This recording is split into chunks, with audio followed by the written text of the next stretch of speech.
Hi, today ay ituturo ko kung paano nga ba i-manage ang isang pharmacy gamit ang Merchantry POS.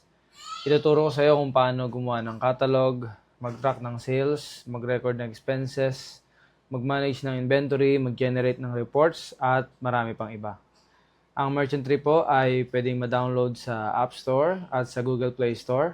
Pwede mo siya magamit sa desktop, sa laptop, sa mobile, sa tablet, at sa iba't ibang mga browsers. Ngayon ay sisimulan natin sa catalog setup. Bali, yung catalog feature ay list of products mo sa system at dito mo in-add ang mga products kasama ang kanilang price, ang kanilang name, category, variants at iba pang details. Ngayon gagamit tayo ng spreadsheet import. I-click mo lang tong catalog tapos products or services. Then click mo tong import products or services. Choose spreadsheet. So i-download natin yung template at i-click natin tong retail. So, ayan. Buksan naman natin tong file. Okay guys, ito na yung template ng retail. So, una gawin natin, delete muna natin itong mga data. Tapos, maglagay tayo ng ating products. So, pwede mo itong buksan sa Excel or sa spreadsheet. Ngayon, gawa tayo ng product natin. Ang gagawin natin ay isang melatonin bottle. Tapos, Biogesic. Tapos, gawa tayo ng kanyang variant. Tapos, nung variant na yon gawa natin ng bundle. So, una, category ay supplement. Tapos, sabihin natin melatonin bottle. So, walang variant yung gawin natin, pero yung price niya ay 500, cost 300. Pre-order level 50. Sabihin natin ito pieces, tapos initial stock 100. Gawa naman tayo sa Biogesic. Lagyan natin sa category pain and fever.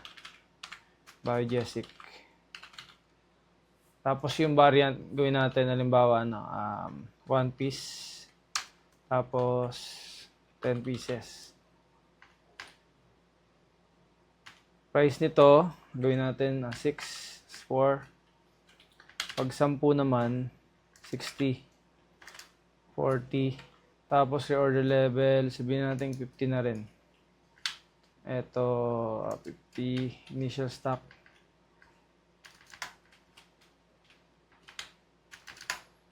Okay.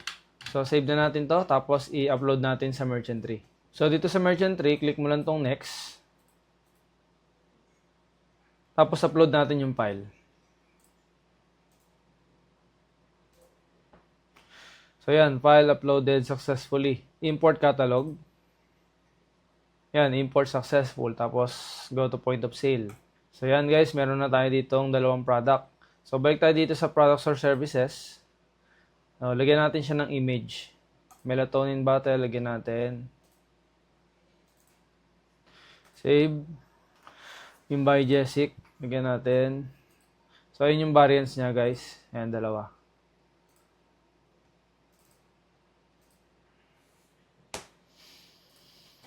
Okay. So, dalawa ng ating product na nagawa. So, every time nagagawa ka dito sa catalog, automatic na gumagawa yan ng inventory. So, ayan. Next, lagyan natin ng bundle, yung Biogesic.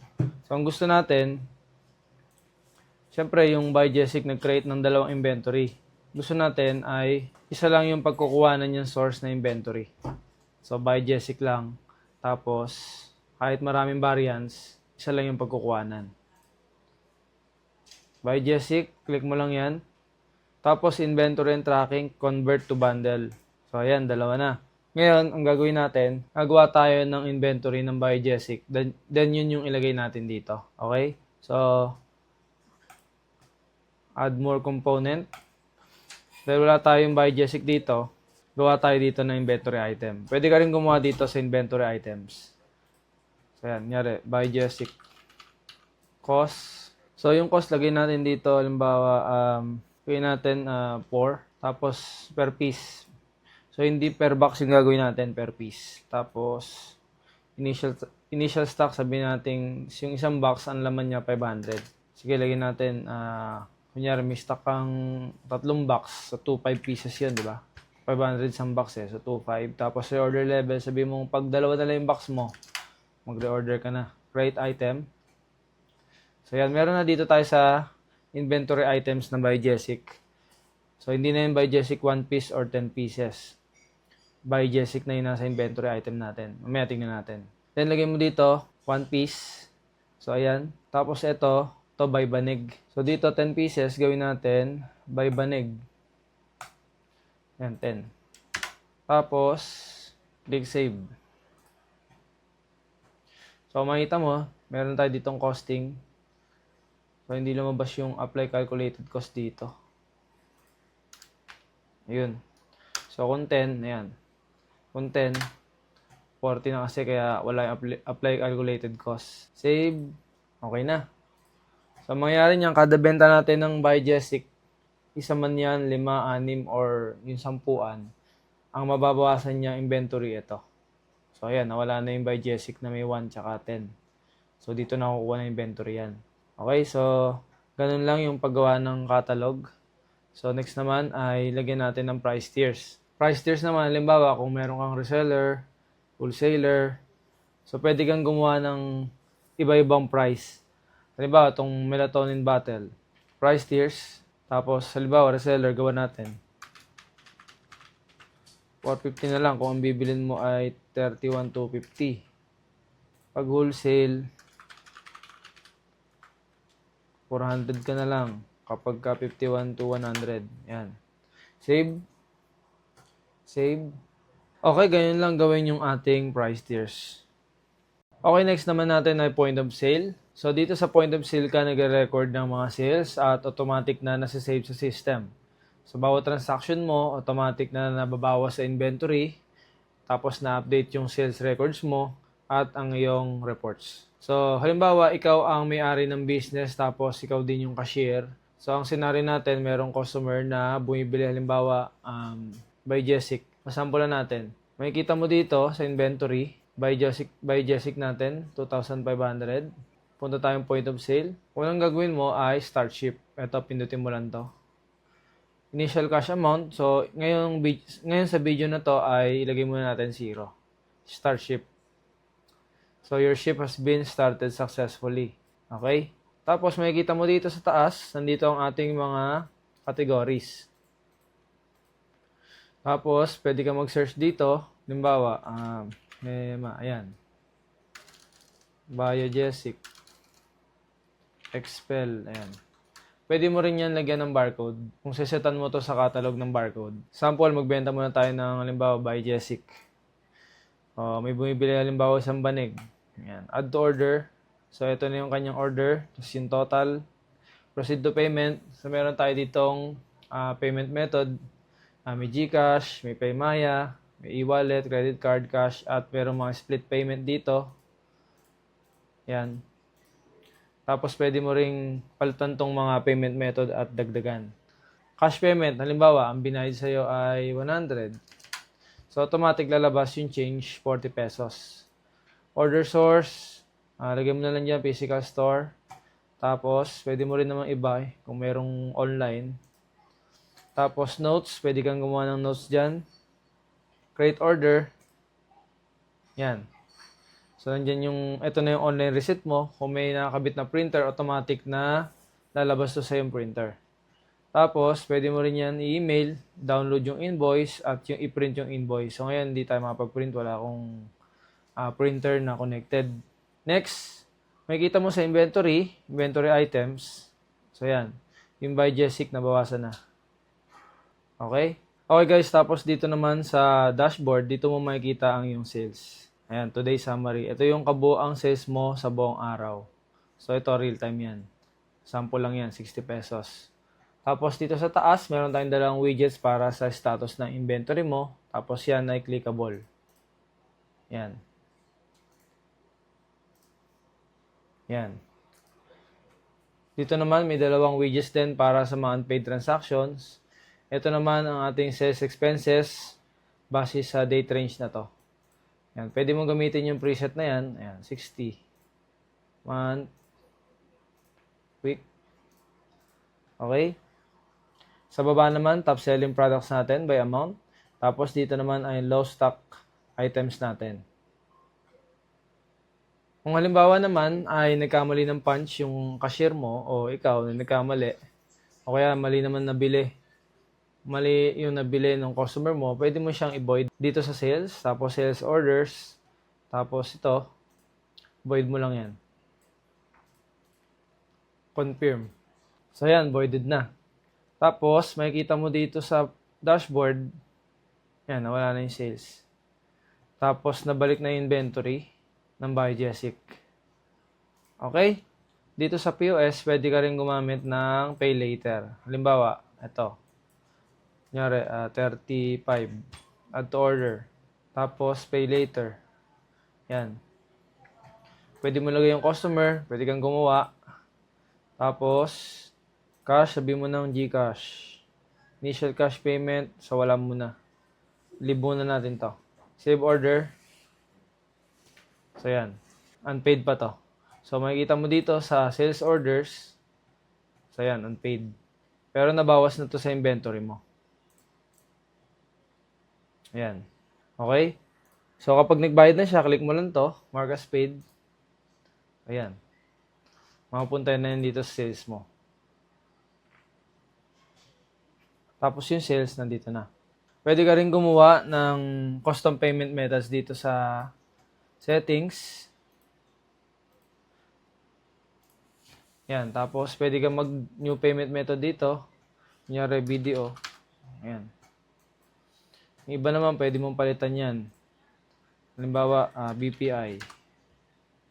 Pagpunta mo sa point of sale, kunyari, nagbenta ka. So, ayan na, BPI. Yung BDO, nandito. Ayan. Okay?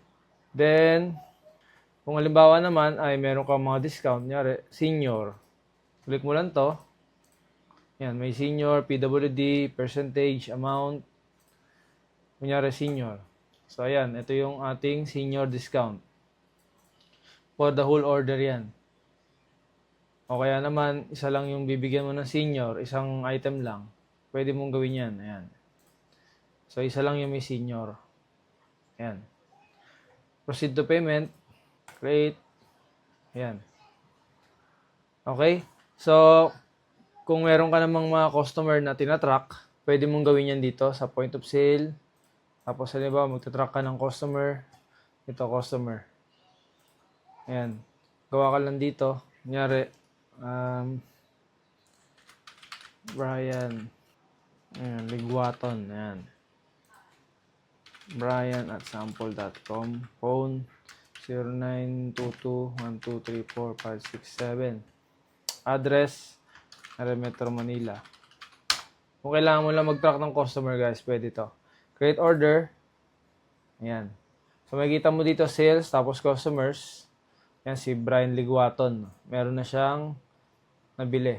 Ito yung kanyang customer information. Ito yung sales information, kailan siya bumili, kailan siya huling bumili, gaano siya kalakas bumili. So, pwede. Tapos, dito sa order history, so ito yung binili niya kanina. Ayan. Yan, tapos pwede mo yan i-print, pwede mo ring i-email, pwede i-print, pwede mo rin i-download yung invoice niyan. Okay, dito naman tayo sa sales orders. So, isa rin tong pwede mong gamitin isa rin to sa pwede mong gamitin. Next naman ay sales orders. Pwede mo rin gamitin pang record ng sales to. Halimbawa dito sa new. Yan. Mas lagay mo lang yung transaction date. Pwede kang gumawa ng sales. Kahit backdate pa, pwede. Pwede kang mag-select dito ng customer. Tapos anong store. Yung order, pwede mo i-drop. Payment method, halimbawa, sabi mo GCash. Payment status, pwede kang gumawa ng partial, tsaka unpaid. Halimbawa, partial. Ang order niya, halimbawa, ay nangyari by Jessic na banig. Nangyari 5 banig. Ayan, 10 banig na. 10 banig. Tapos, partial payment lang. Halimbawa, 300, kalahati. So, save. So, makikita mo dyan, yan. Payment status, partial. Kapag magbabayad na siya, pwede mong i-click to, mark as paid. Pwede mo rin naman tignan dito sa payments, magkano yung remaining niya, tsaka magkano yung total na nabayad niya na. Ayan. Tapos add payment. Ayan, 300. Cash. Completed na yan. Yan, completed paid. Okay? Pwede mo rin yan i-print. Pwede mo yan i-export. Tapos eto, pwede mo i-print yan. Kunyari, pwede mo rin i-download yung invoice. Yan. Tingnan natin. Okay, yan yung sample ng ating invoice. Okay?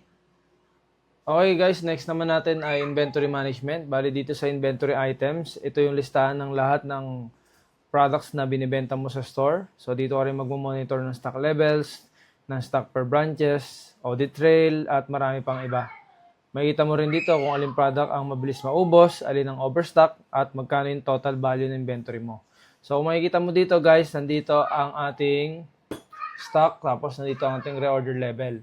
Itong reorder level, 1,000, kapag 1,000 na lang itong stock mo, automatic na maglo-low stock to at mag-alert sa cellphone mo at magpapadala rin ng message doon sa email mo. Okay, pag binuksan mo yan, kita mo na agad yan yung stock mo sa mga branch mo. Tapos pwede mo rin baguhin tong stock. Ayan. Tapos yung kanyang unit, catalog usage, ayan, makikita mo sa catalog kung saan siya ginamit. Recipe, walang recipe yan. Transaction history. So ito yung changes o yung movement ng stock na to. Ilan yung quantity change, sino gumawa, anong oras, anong araw, so kita mo dito. Okay? Pwede mo yan i-export at meron tayong ditong video kung paano gamitin tong inventory items. Tapos dito sa taas, yung pinakita ko kanina low stock, pati out of stock. Tapos inventory valuation, ito yung total value ng lahat ng inventory items mo. Next ay PO, purchase order. So ito naman ang gagamitin mo kapag magre-restock ka ng iyong mga inventory. Magsasali ka dito ng mga products na kailangan mo i-restock. Then, bibilin sa supplier. Kapag receive na, automatic na mapupunta sa inventory mo yung stocks. So subukan natin. Click new. Tapos, lagay mo lang yung mga details na kailangan dito. Supplier, wala muna tayong supplier. Tapos stock location, store. So lagyan natin receive. Tapos sige, paid muna. Create expense. Yan, tapos lagyan natin halimbawa melatonin bottle. Stock natin 65. Halimbawa, bill tayo 100 pieces. Yan. Save natin. So yan, meron tayo ditong PO history, transaction history. Then makikita mo sa inventory items, nadagdagan na yung melatonin mo. Ayan, 100 na. 165 na. Then, nag-create siya ng expense, 30K. Makikita mo rin sa dashboard yan na nag-create siya ng expenses. So, optional yan. Kung gusto mo, wag mo lagyan. Okay lang naman. Subukan natin gumawa ng supplier. Halimbawa, test supplier. Contact person, subukan natin Jenny Marquez. Ayan. Phone number 0916-2345-678. Email jenny@sample.com. Address, sabi natin Quezon City. Tapos to, skip muna natin to. Save. So yan, meron tayo ditong supplier information. Tapos, punta tayo ng PO. Okay, gawa tayong PO. Halimbawa, bibili tayo ng melatonin ulit. Kunyari, sa oras ito, 200 naman. Then, select tayong supplier. Si test supplier muna. Tapos, status niya, sabihin natin confirm. Then, unpaid. Due date, huwag mo natin lagyan. Okay, tapos, save natin. So, yan, 200 pieces, confirm, unpaid. Makita mo sa inventory items na hindi nadagdagan yung ating inventory. Kasi madadagdagan lang yon kapag ka-receive na.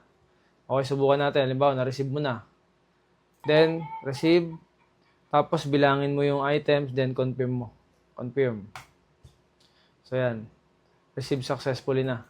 Makikita mo, nadagdag na yan. Ayan. Then, yung PO, pwede mo na siya dito. Yan, paid. Ay, i-paid. Ayan. Tapos sa suppliers, makikita mo dito, so ayun na, ito na yung binili mo sa kanyang melatonin. Ito yung transaction mo kanina. Pwede mo i-download yan. Pwede mo rin i-print. Yan. Okay. Next. Dito naman sa suppliers. Ayan, pwede mo i-export yung PO mo. At meron tayong video rito para sa PO. Suppliers. Wala. Okay guys, ganun lang kadali gamitin ang ating purchase order. So punta naman tayo sa inventory counts. Inventory counts naman, ito naman yung pang-synchronize natin sa ating stocks. Gusto natin na magtali yung system count tsaka yung actual count. So, pag nagbilang tayo ng actual count, kailangan tali sa system count. So, ginagawa ng mga pharmacy namin, meron silang weekly na inventory, nagre-inventory sila, monthly re-inventory, o kaya naman every 15:30. It's up to you kung ano yung gusto mo. Okay, tapos, ganito lang gagawin mo. Click ka lang dito sa new. Lagay mo lang yung mga details dito. Tapos, pwedeng pa isa-isa. Pwede naman load all items. Ayan, halimbawa, nagbilang kayo ng by Jessic. Pag bilang nyo, system count 2-4. Pero pag bilang nyo, 2-3 lang. Tapos the rest na bilang nyo, synchronize. Save. So, yun, makikita mo dito, may difference tayo dito ng 100 pieces na mawala. Inventory audit. Pwede mo rin baguhin to. Kung theft, damage, expired, okay? 100 pieces. So, kung meron kayong policy, pwede mong ipasingil yan dun sa stop mo. So, depende sa'yo. Okay, tapos dito pwede mo i-download yan, pwede mo rin i-print. Makikita mo dito sa inventory items, 2-3 na lang yung ating by Jessic. Transaction history niya, ayan. Meron tayong ginawang IC inventory count. SO yung sales orders. Ayan. Okay. Next naman natin ay stock adjustment. Bali, dito sa stock adjustment naman, medyo similar sa inventory counts. Pero ito naman, ang gamit natin dito ay minus. Nyari, may isang loss, -1 yon, mga ganon. Pero ito, ginagamit natin on the spot kung kailangan natin kung may nakita tayong may damage, pwede mong gamitin agad to, stock adjustment.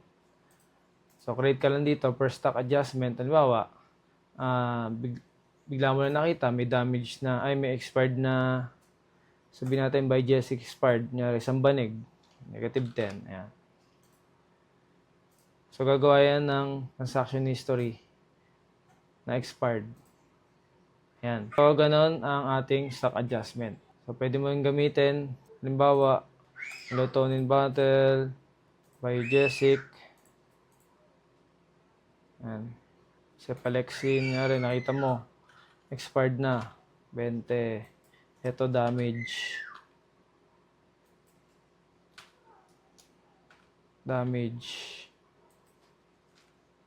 Expired. Damage. Expired. Ayan. Ayan.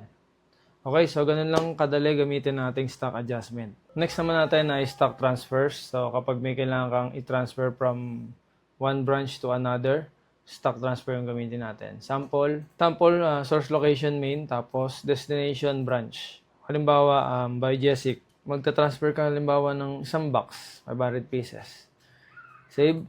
Then makita mo dito sa inventory items, by Jessic, 2280 pa rin siya. So, tignan mo sa filter, sa stock location, dapat naka-main. Ayan, 1718 na lang. Pag tinignan mo dito sa branch, yan, meron na siyang 500 pieces. Okay? Then, dito sa stock transfers, makikita mo rin kung paano gamitin yan. Ayan.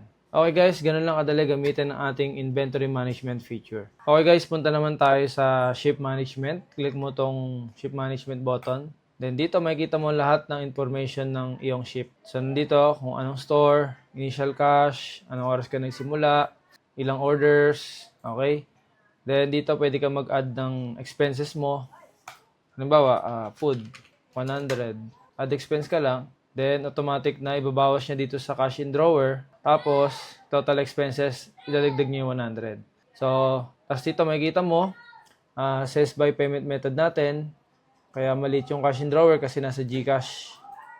Okay, tapos kita mo rin dito ang ating expenses breakdown.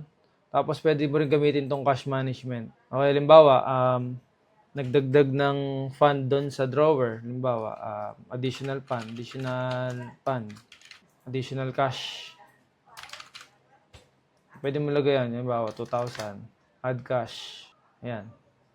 O kaya naman sabihin, mag-remit ka muna. 500. Remove. Ayan. Makikita mo dyan. Ayan, yung cash movement mo. Okay?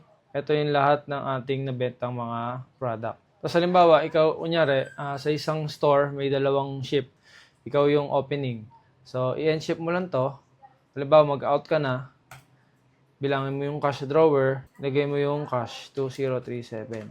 And ship ka lang, hindi ka muna mag-end business day. So, ang mag-end business day ay yung susunod na ship kung sino yung closing. Ang business day ay isang araw na sales nyo na pinagsama-samang mga ship. So, kahit ilan pa yung ship, ilan pa yung cashier, makikita mo doon sa business day, doon sa isang araw. And ship, ayan, cash matching. So, kita mo dyan, total sales, discounts, expenses. Kita mo rin dito yung mga na-order sa'yo. Okay? So, sa usership mo yung makikita. Sales, tapos userships. Ayan. Tapos, business days. So, yan, naka-open. Hindi ka nag-end kanina. So, yan rin yun. Okay guys, punta naman tayo sa expenses. Dito natin nilalagay sa expenses ang lahat ng gastusin ng ating business. Okay, katulad ng office supplies, staff allowances, o kaya naman ay bills. Subukan natin. New, so, halimbawa PLDT. Expense amount, halimbawa 1699. Category, gawa tayo bago, halimbawa bills. Then, save. Tapos, makikita mo dito sa dashboard, yan, nadagdag na yung expense nun. Masyado na palang malaki to. Okay? Then, dito sa reports, financial summary today. Makikita mo sa pinakababa, yung bills, yan, 1699.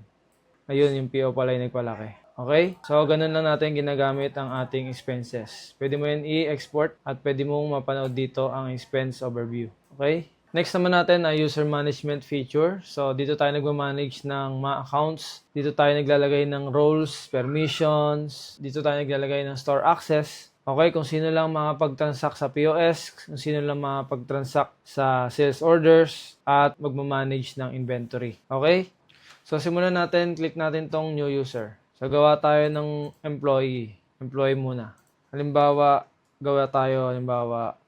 Luisito Garcia. Yan. Email.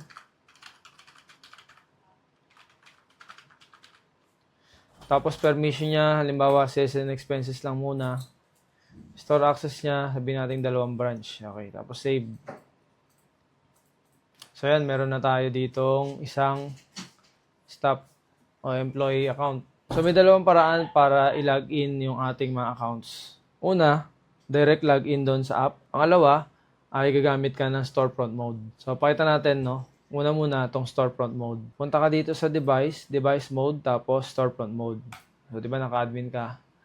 Tapos, select store, enable, then yan. Kaya marami kang mga user accounts. So, nandyan yan. Kung marami kang user account, so madali nilang mapipili yung account nila. Kunyari, si Luisito Garcia. O yan. Tapos, lagay nyo na lang yung password niya. Yung isa naman ay direct login. So, pakita ko sa'yo. So, ito naman ay direct login. Pwede rin naman yan. So, yan. Ayan. Konti na lang yung kanyang menu dito. Okay? Testingin natin. So, halimbawa, 2 tablet yan. Ito, tablet mo sa store. POS tab mo. Ang cashier mo. Ito naman, halimbawa, ito ay tablet mo sa bahay. So, i-log out ko muna. Babalik ako sa admin. Okay. So, ito yung admin. Tablet, POS tablet sa store. Okay, si Luisito, ayan. Halimbawa, magbibenta siya. Luisito. Start ship muna. Select store. Amount, 0 lang muna. Okay. So, halimbawa, nagbibenta muna si Luisito. Halimbawa, benta siya ng 20. Add to order. Proceed. Cash. Ayan. Okay na. So, makikita mo naman as owner, yung kanyang benta. Dashboard. So, ayan. Last order, less than a minute ago by Luisito Garcia, 10,000. So, nandito na yan. Tapos, makikita mo, nabawasan na rin yung inventory niyan. Ayan. Okay, tapos, dito sa usership, makikita mo yung kanyang performance or yung kanyang information. Ayan, Luisito Garcia, naka-open, naka-active. Ayan, active. So, yung kanyang sales by payment method, yung kanyang nabenta, magkano yung nasa drawer, wala pa siyang expenses, kakabukas lang. Ayan. So, halimbawa naman, si Luisito ay mag-out na siya sa kanyang ship. Closing siya. So, gawin niya lang to, ship management. Then, halimbawa, nabilang niya na yung pera. End ship lang siya, tapos lagay niya 10,000. Tapos siya, dahil siya yung closing, end niya yung business day. End ship. Okay, yan, cash matching. So, makikita mo dito, si Luisito, ayan, completed na. Ayan, cash matching. So, ito yung POS tablet mo sa bahay, ha. Kunyari, ikaw yung nagmo-monitor ka na lang doon sa business mo. Then, pagtingin mo dito sa business days, so, ayan, close na rin. Lahat ng sales, nagsama na dito. Okay. So, makikita mo dyan, business day information, si open by Juan de la Cruz, closed by Luisito Garcia. Okay, so ayan, lahat ng information, lahat ng nabenta, lahat ng ginawa sa store ng isang buong araw ay nandito. Tapos pwedeng i-print rin ni Luisito yan, ito, yung kanyang summary. Kung meron siyang connected na printer doon. Okay, so ganun lang. So ganun tumatakbo ang ating usership, ship management, business days, ng ating user management. Okay? Next naman natin ay employee management feature. Bale, itong feature na to ay para i-manage yung mga information ng mga empleyado mo. Kasama na rin yung kanilang attendance, work schedules, salary, pati automatic computation ng overtime, deductions, at additional pay. So ngayon gagawa tayo ng sample natin, dalawang employee profile. Okay? Click mo lang tong new. Gawa tayo dito, first name, halimbawa, Luisito Garcia. Ayan, Luisito Garcia. Contact number 0916-2345678. Sample lang yan. Email naman garcia@sample.com. Address, sabihin natin Quezon City. Hindi matanda ang address ni Luisito. Okay, so employment status, full-time, employment date, employment end date, pwedeng optional lang to. Tapos PIN, link user account, link natin si Luisito Garcia. Ito naman kanya halimbawa, nag-cashier siya. Then meron discrepancy, halimbawa, negative ng 50 pesos. Automatic na sa attendance niya, automatic na mako-compute yung kanyang salary na may deduction. Next, daily rate naman natin, halimbawa ay 650. Base number of hours, 8. Break hours, 1. Halimbawa, 8 to 5 lang siya, ganyan. Overtime hourly rate, sabihin natin 150. Pay overtime, assign stores, so main lang muna. Pwede ka maglagay dito ng notes, then save natin. Okay, meron na tayong isang profile dito. Gawa pa tayo isa. Halimbawa, pangalan niya ay Lisa ko. Contact number. Okay, email.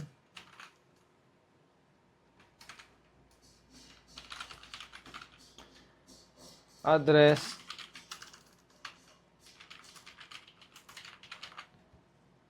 Tapos pin code. Tapos hindi tayo maglilink dito. Daily rate. Kunyari hindi siya cashier. Tapos overtime 150 rin. Yan. Save. Okay, dalawa na ang ating employee profile dito. So may dalawang paraan para mag-clock in sila. Una, kung konti lang yung staff mo, pwede mong gamitin yung POS tablet mo sa store para maging attendance tracker nila. Pangalawa naman, kung marami kang staff, pwede naman na magkaroon ka ng isang dedicated device para doon sila magka-clock in. Una, gawin muna natin yung mag-clock in sila doon sa POS tablet nila. So, imaginein mo na lang na ito yung admin tablet. Ito naman yung tablet doon sa store. So, ang gagawin muna natin, doon sa tablet sa store, mag-login rin muna tayo ng admin. So, halimbawa yan, admin yan pareho. Ang gagawin mo dito, mag-storefront mode ka. Kasi kung hindi naka-storefront mode, nag-direct login lang si Luisito o yung cashier mo, walang lalabas na attendance button. Punta ka lang dito sa device mode, storefront mode. So, dalawang admin to guys ha. Enable.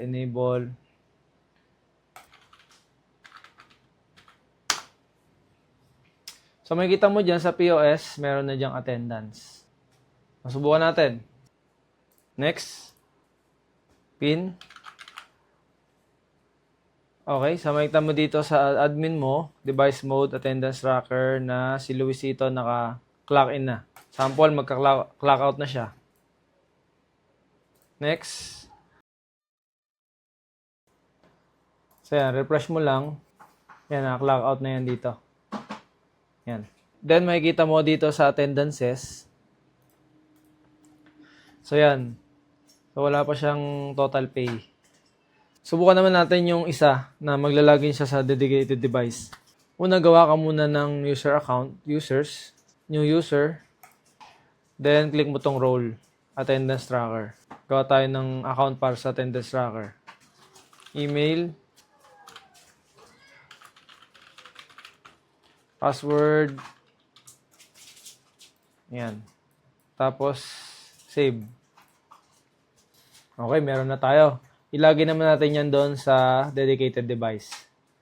Okay guys, halimbawa ito yung isang tablet, dedicated device para sa attendance tracker. Ilagay mo lang yung kanyang credentials, then login.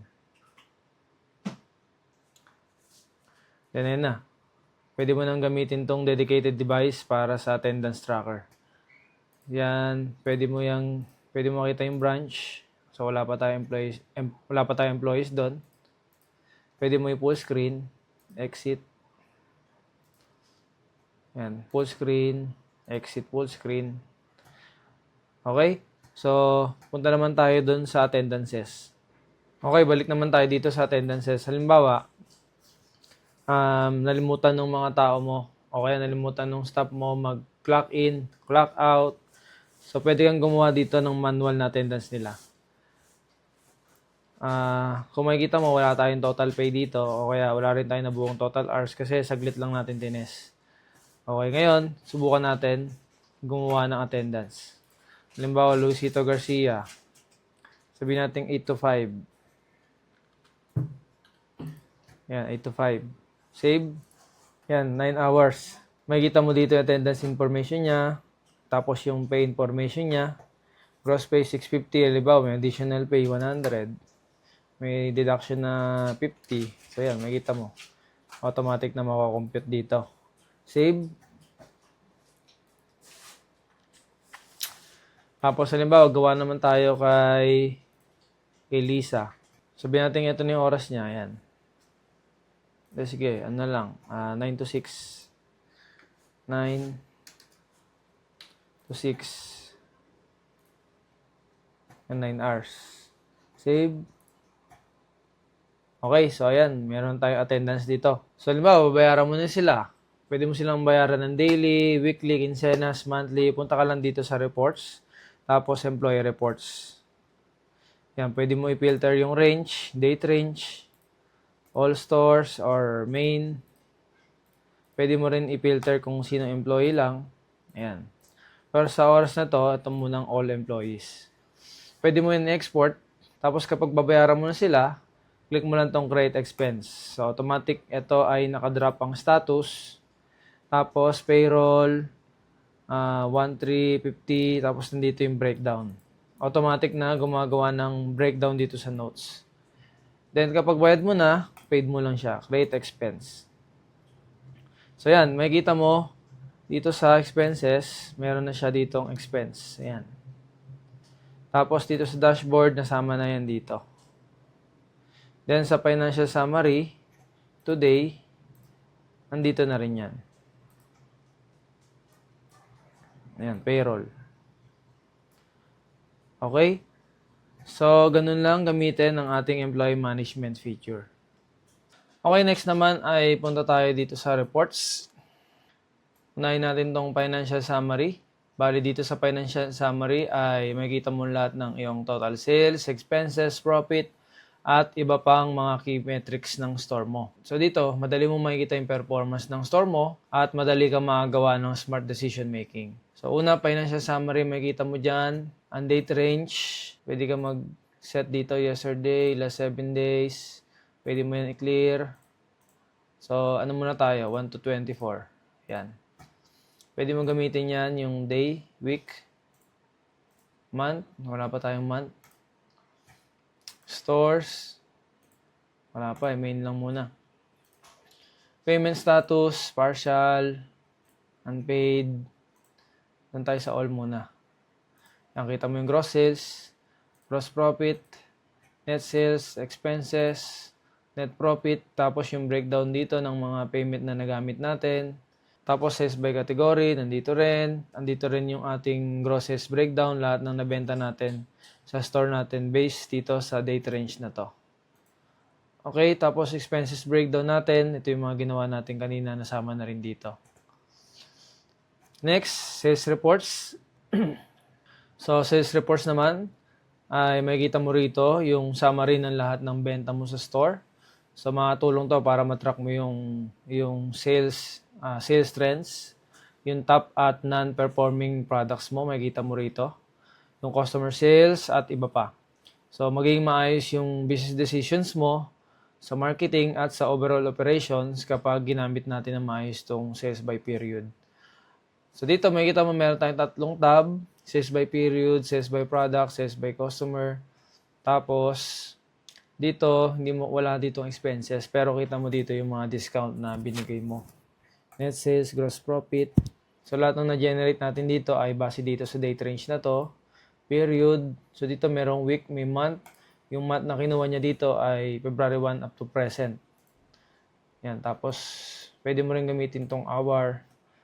Yan. Kita mo dyan kung saan ka malakas na oras. Yan. Kung saan nag-pick yung sales. Tapos, filter ng store, meron din. Payment status, choose ng product. Halimbawa, melatonin bottle. Ayan. Pwede ka rin mag-filter ng customer dito. So, isa lang customer ko ayan. So, kita mo agad kung saang oras siya bumili. Kung kailangan mong i-track yung sales ng customer na yon. Tapos, dito, kunyari, naka-day.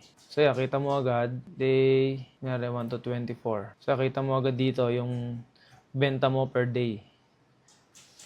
Yan, gross sales, discount, net sales, cost, gross profit. Tapos, yung quantity ng order natin per day, kita mo dyan. Ito, sample ko lang to. Okay, dito naman, meron tayo ditong margin. So, isa ring powerful na feature to. Siyempre, kung nagsiset tayo ng, halimbawa, 40% o 30% na profit margin, tapos nakita natin bumaba. Halimbawa, ayan, bumaba ng 25. So, dapat check natin anong mali. May naset ba akong maling cost? Bakit ganito lang kalit yung margin ko? Powerful feature yan. Tapos, pwede rin natin yan i-export. At pwede rin nating makita yung info ng bawat label na ginamit sa page na to. Okay, tapos sales by product, ito naman yung breakdown ng performance ng bawat product mo base sa sales mo dito sa date range. So makita mo naman dito, similar sa sales by period, pero kita mo rito yung quantity. Ilan yung quantity na nabenta mo based dito sa araw na to. Okay, so yan. So, pwede mo yan sort. Tapos margin, meron din dito. Store, pwede mo rin i-filter yung store. Tapos payment status, kunyari unpaid. Ayan. So, kita mo rin dito yung mga unpaid status mo. Anong product yon, ilang quantity nun, based dito sa date range na to. Product, pwede ka mag-filter din dito.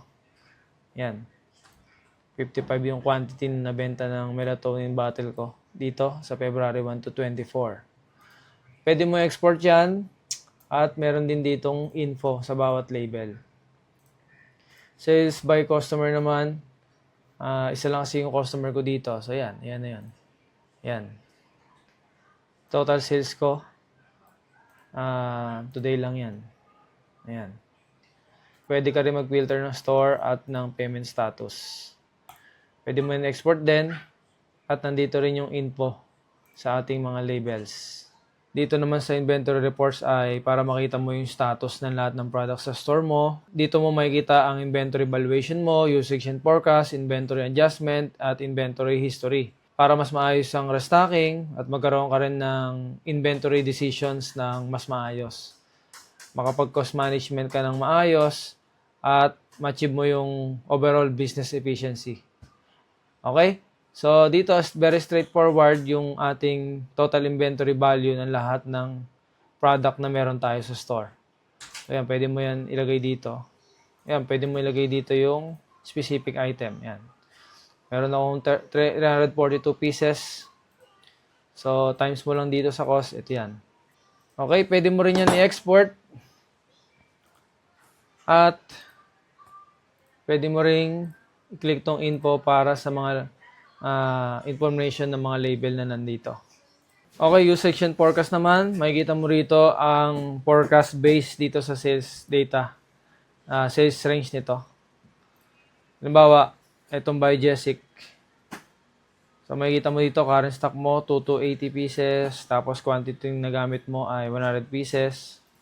Average daily usage mo, 4 pieces. 4.17 pieces. Average weekly, average monthly, tapos days left, 547 days bago maubos yung stock mo. Base yan dito sa average daily sales o average daily usage. Okay, pwede ka rin mag-search, mag-filter dito ng store location at inventory item. Pwede ka rin dito mag-export. Inventory adjustment naman. So, lahat ng adjustment na nangyari sa ating inventory. Makikita mo dito, lahat to ay na-generate based dito sa date range na to. Then, location, filter ng location, meron din. Reason, halimbawa, damage. Ayan, kita mo agad dito. Inventory, choose inventory item by Jessic. Ayan. Mga stock adjustment na ginawa mo sa by Jessic ay nandito. Pwede mo yung export at nandito yung info ng ating mga label. Inventory history naman. So, ito yung overall movement ng iyong inventory sa store. Lahat to ay na-generate base dito sa date na to. Pwede mag-filter ng location, sinong creator, halimbawa, Luisito Garcia, Juan de la Cruz. Okay, so dito ito yung lahat ng transaction na ginawa ni Juan de la Cruz. Yan, stock transfer, stock adjustment, inventory count, makita mo dyan. Tapos pwede mo i-filter din yan. Halimbawa, Juan de la Cruz, tapos stock adjustment. So yan, kita mo dito yung mga ginawa ni Juan de la Cruz na stock adjustment. So, pwede mo rin i-click yan. Yan. Tapos, pwede ka ditong pumili ng inventory item para makita yung movement niya. Yan. Okay, tapos pwede mo export yan. At meron din tayong info rito para sa lahat ng label ng inventory history. Okay guys, yun lang. Ganun lang kadali gamitin ng Merchant Tree POS. Kung meron kang katanungan, pwede kang mag-message sa Merchant Tree Facebook page. Maraming salamat. God bless.